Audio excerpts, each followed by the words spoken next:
Salut, Merci d'avoir accepté ma proposition d'interview. avec grand plaisir.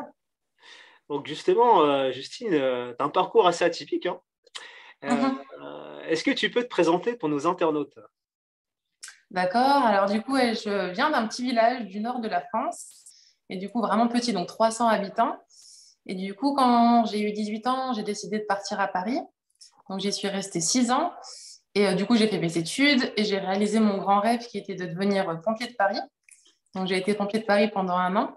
Et après, quand j'ai eu 24 ans, j'ai décidé de faire mon autre grand rêve qui était de partir faire un tour du monde. Et donc, du coup, j'y suis encore plus ou moins dans le sens où je vis encore à l'étranger. Mais du coup, donc ce tour du monde vraiment pur voyage, ça a duré 4 ans. Et du coup, là, je voyage encore actuellement aux États-Unis en camping-car. Waouh, ça c'est un sacré voyage, hein. Pour résumer vraiment, mais après, voilà. Et du coup, après, pendant les 4 ans de voyage, ça a été de plein de manières. Ça a été vraiment sac à dos, stop, donc à pied, du coup, avec les transports, mais surtout beaucoup de stops. Et après, donc un voyage à vélo, à deux, donc accompagnée, mais aussi toute seule. Donc j'ai vraiment essayé de tester tous les types de voyages. Et voilà, c'était surtout, j'ai essayé de prendre mon temps et jusqu'à maintenant, essayer de faire vraiment le voyage lent pour avoir le temps de découvrir la culture et les gens, etc. Et, euh, et de vraiment s'imprégner de chaque pays, de chaque culture. Je vais revenir du coup à l'origine. Quels ont été les éléments déclencheurs qui t'ont dit, tiens, je vais le faire?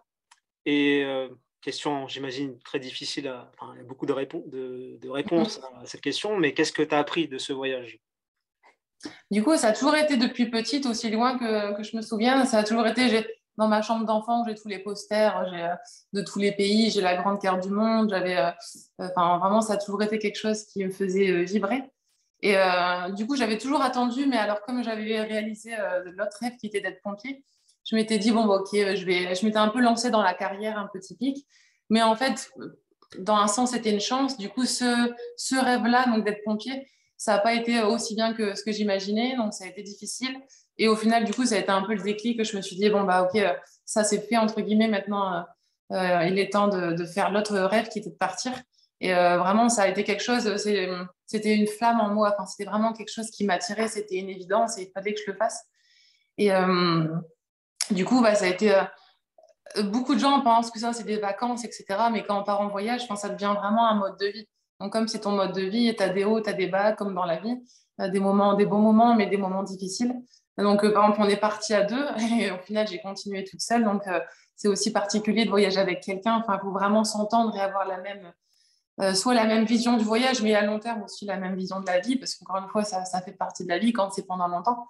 Et du coup, ce que j'ai appris, je pense que le premier mot qui me vient, c'est la tolérance. Je pense dans le sens où, à chaque fois, ce qui me faisait rire, c'est que quel que soit le pays où j'étais, tout le temps, mais vraiment, c'était, oh, tu verras ici, c'est bien, les gens sont gentils, c'est sécurité. Mais alors, le prochain pays, le voisin, le pays d'à côté, laisse tomber, c'est dangereux, il ne faudra pas que tu fasses du stop, il ne faudra pas que tu y ailles. Et ça a toujours été, j'ai l'impression que chacun est méfiant vis-à-vis de son voisin. Enfin, ça a toujours été un peu ça que j'ai remarqué. Et au final, quand j'arrivais dans le pays d'après, c'était la même chose. Mais alors, bien sûr, il ne faut pas être naïf, faut faire attention. Enfin, mais du coup, quand on voyage, même quand on voyage à deux, mais quand on voyage seul, on développe vraiment son intuition et il faut écouter sa petite voix, du coup, et se faire confiance et se dire, OK, bon, bah, ouais, non, là, je le sens pas, vaut mieux pas y aller. Donc, c'est vraiment, j'ai l'impression de réussir à cerner plus vite les gens. Enfin, qu'il y a une capacité, je pense que j'ai maintenant, c'est à faire confiance, mais en cernant rapidement, OK, je peux faire confiance ou pas à cette personne.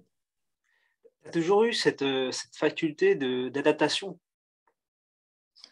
Euh, de manière forcée, entre guillemets, enfin, avec les événements de la vie, ouais, quand je suis arrivée à Paris, c'était un gros changement. Je me suis retrouvée bah, du coup seule, voilà, s'adapter à la grande ville. Et après, du coup, en partant, enfin, euh, je pense que je l'ai eu par les événements de la vie, en fait. Du coup, maintenant, même ouais, malgré ce qui se passe, maintenant, j'essaie de me dire aussi, par exemple, souvent, j'essaie de me dire, oh, bah, c'est bon, tu avais réussi la formation de pompier, tu peux faire ça. J'essaie de me rappeler de ce que j'ai réussi à faire avant, quand quelque chose maintenant me paraît dur et me paraît vraiment insurmontable. Et souvent, du coup, on me dit, ah, t'as pas peur, toi ça va, c'est facile pour toi entre guillemets. Mais non, au contraire, souvent j'avais peur et justement, et on dit tout le temps, c'est si un rêve, enfin si quelque chose te fait pas assez peur, c'est que ton rêve n'est pas assez grand. Et c'est vrai, c'est souvent ça en fait, c'est que si j'avais peur, si c'est clair que j'avais peur, mais je l'ai fait quand même. J'ai réussi quand je suis repartie de France à vélo, enfin pour aller faire ce voyage à vélo toute seule, j'avais super peur, mais du coup au final, après, j'en étais d'autant plus fière par la suite quand j'ai réussi, quoi. J'imagine, tu as eu des moments, enfin, tu as eu beaucoup de moments difficiles, mais il y a des moments où tu t'es dit, j'abandonne, j'arrête tout ce que je fais. Enfin, Ouais, il y a un moment particulier où je me rappelle quand j'ai dépassé, je crois que c'était les 4000 km à vélo. Vraiment, quand j'ai vu le chiffre, j'ai posé mon vélo par terre, je me suis assis par terre, je n'ai plus bougé et c'est mort, j'arrête. Et vraiment, des fois, après, c'est des vagues, en fait, c'est des vagues où tu te dis, mais qu'est-ce que je fais là? Pourquoi je fais ça? Et au final, après, il y a toujours quelque chose qui fait que l'envie revient et le plaisir revient. Mais souvent, moi, je suis trop extrême aussi. C'est quand je commence un truc, au lieu de faire un petit voyage ou un petit voyage à vélo, par exemple, j'ai tout de suite voulu faire quelque chose grand. Mais du coup, après, des fois, je me dis, oh, je me laisse un peu ouais, je me dépasse, ça me dépasse vite dans le sens où je dis, ouais, c'est bon, je veux faire ça, mais après, je me dis, oh, mais quelle idée, pourquoi j'ai fait ça? Ouais. du coup, euh, du coup, toi, enfin, une question un peu difficile, mais qu'est-ce que tu as appris sur l'être humain? Euh, que on entend souvent des mauvaises choses, etc. Et franchement, les gens souvent, comment dire, avant de partir, les gens me disaient fais attention, c'est dangereux, etc. Mais du coup, en fait, pendant mon voyage, aussi bien quand j'étais en stop que quand j'étais à vélo, j'ai souvent, enfin quasiment toujours été hébergée. Chaque soir, j'étais donc dans des familles différentes. Et en fait, je pense que ce que je répondrais, c'est que l'être humain est bon. Et en fait, on est à 99,9%, chaque personne est bonne et en fonction de ce qu'elle a vécu ou quoi, elle va pouvoir devenir aigrie ou en colère ou quoi que ce soit, mais on est tous bons. Et du coup, c'est parfois les circonstances de la vie qui font que, mais et je pense que comment dire, si on fait confiance à quelqu'un et que la personne voit qu'on lui fait confiance, ça va être un cercle vertueux et que ça sera positif. Euh, donc, euh, donc ouais, ça qu'on est bon ouais, qu'il faut faire confiance. Et du coup, comme je suis restée avec des familles très différentes, j'ai essayé de comprendre et en fait, ça m'a donné une ouverture d'esprit dans le sens où j'aurais jamais eu l'occasion de côtoyer ces personnes en temps normal. Certaines personnes qui m'ont hébergée parce que c'était pas dans mon cercle de personnes, parce qu'on est quand même avec un cercle de personnes en fonction de qui on est, enfin, dans sa vie quotidienne. Et là, j'ai rencontré des gens, des fois je me disais, mais c'est qui cette personne-là? Et en fait, au final, plus la soirée allait, plus je comprenais même si j'étais toujours pas d'accord avec par exemple, son opinion, ben, après, en discutant, j'arrivais à comprendre pourquoi elle en était venue à penser de cette manière. Comment on prépare un tour du monde? Enfin, est-ce que tu as mis du temps à faire l'itinéraire et comment tu as fait pour financer tout ça? Non, alors pas du tout. Moi, je suis pas. En fait, plus j'essaye de préparer, plus ça me paraît impossible. Du coup, clairement, on n'a pas préparé. Du coup, donc à l'époque avec mon copain, plus ça faisait des années en fait qu'on se disait on va partir, etc. Et au final, comme là, il y a eu un peu ce burn-out et ce déclic, ça a vraiment été, on est parti, mais vraiment presque du jour au lendemain, on est parti. Et on s'est posé du coup pendant un mois sur une île en Thaïlande. Et c'est là où on s'est dit, ok, bon, maintenant on fait quoi? Mais sinon, en étant à Paris dans la vie quotidienne, j'arrivais pas. Clairement, j'arrivais pas. Je sais que plein de gens arrivent à préparer, ok, pendant un an, on va faire ça, chaque mois, vraiment, c'est très précis. Moi, j'arrivais pas du tout. Et du coup, ça a vraiment été au fur et à mesure. Vraiment, du petit à petit, ça s'est construit, ça s'est brodé au fur et à mesure. Et après, pour le budget, pareil, il y a des gens, la plupart des gens, ce qu'ils font, c'est qu'ils partent avec 15 000 euros par personne pour un an. Donc ça, c'est vraiment en règle générale. Et nous, on est parti avec 10 000 euros pour deux. Et pareil, du coup, en gros, on a fait un grand tour d'Asie en premier. Et après, on est parti en Nouvelle-Zélande. On s'est dit, OK, maintenant, il est temps de travailler. Donc, on a fait un visa vacances-travail en Nouvelle-Zélande. Mais ça a vraiment été au fur et à mesure que ça s'est construit. On a vu étape par étape. Est-ce que tu as un message justement pour celles et ceux qui veulent, comme toi, réaliser leurs rêves et même aller jusqu'au bout de ces rêves? Et même, ça va même s'adresser à moi-même dans le sens où quand on arrête, je trouve que c'est dur de se refaire confiance et de partir. Mais du coup, et pour tout le monde, enfin, vraiment, c'est jamais en fait figé. C'est toujours un travail sur soi à faire pour oser, en fait, pour toujours. Et c'est vraiment de se dire, bah, tout est possible et essayer de pas trop réfléchir. C'est pour ça, je dis parfois, quand on essaie trop de planifier, quand on essaie trop de faire des projets, des plans précis, bah, du coup, ça paraît impossible et on procrastine parce qu'on repousse. Donc, c'est ouais, essayer de pas trop réfléchir et se lancer. Et puis, bah, après, on verra bien ce qui se passe. Ouais. Je pense que c'est ça, c'est pas trop, pas, c'est bien de préparer, mais pas trop, parce qu'après, déjà, aussi, si on est trop cadré, par exemple, j'ai rencontré des voyageurs qui avaient justement un itinéraire trop tracé, entre guillemets, trop cadré, et du coup, qui regrettaient parce que bah, forcément, ils avaient des opportunités ou des envies différentes ou des chemins qu'ils auraient pu prendre différents sur la route, mais comme c'était déjà préparé, bah, ils ne se sont pas laissés la liberté de prendre ces chemins un peu de traverse. Donc, juste, c'est bien d'avoir une ligne, une grande ligne, un peu un fil rouge, mais de se laisser la liberté de prendre un peu des chemins de traverse. Oui, et puis j'imagine quand tu prépares un itinéraire, parfois avec voilà, ce qui se passe en ce moment avec les guerres et tout ça, des fois ça peut changer, quoi.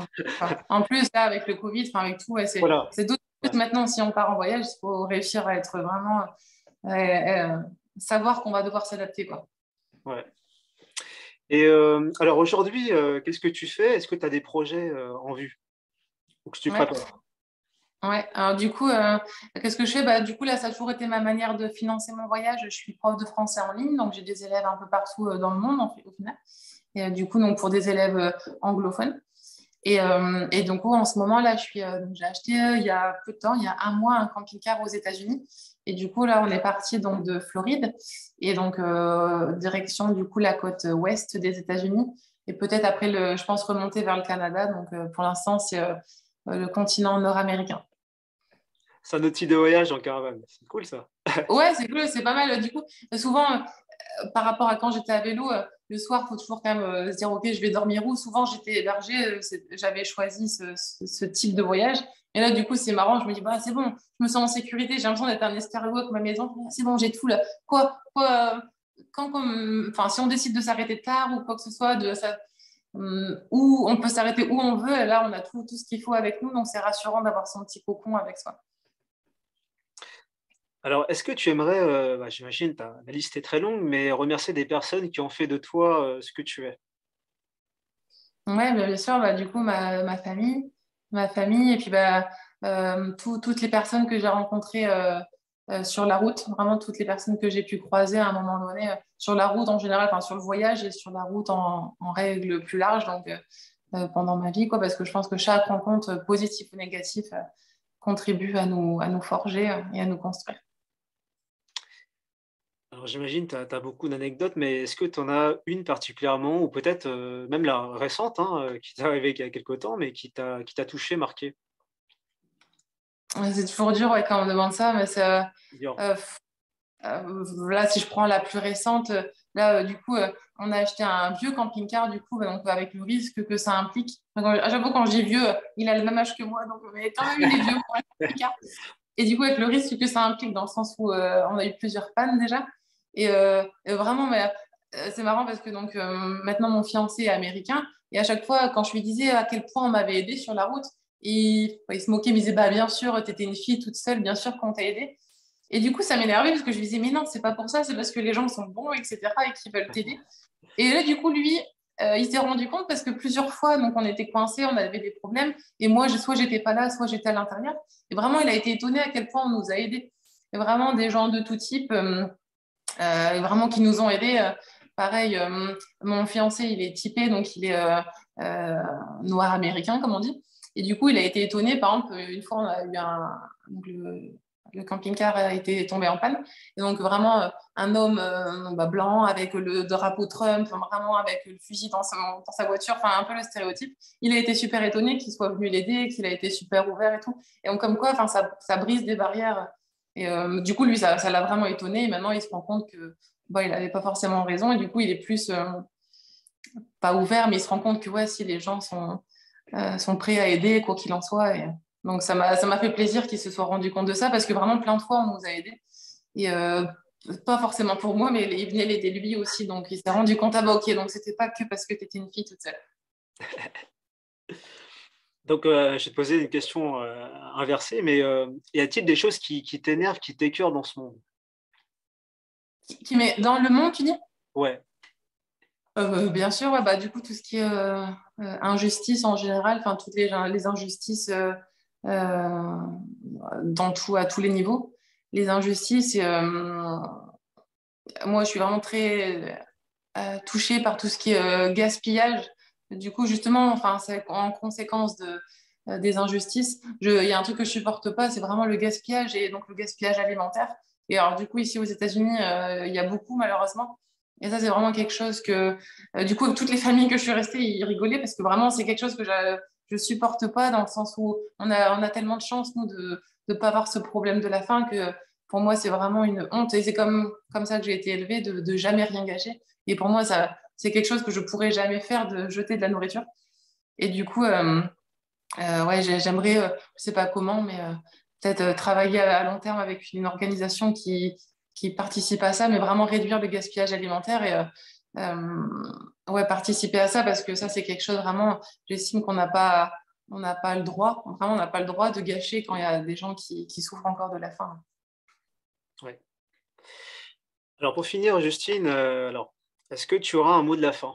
Quelque chose à dire? Ouais, ouais, c'est large. Bah, donc, si on reste dans le thème des rêves, même plus large que le voyage, c'est ouais, la vie, elle est trop courte pour ne pas réaliser ses rêves. Donc, quels que soient les rêves, surtout écouter sa petite voix et pas trop écouter les autres, mais écouter sa petite voix et foncer pour rien regretter plus tard.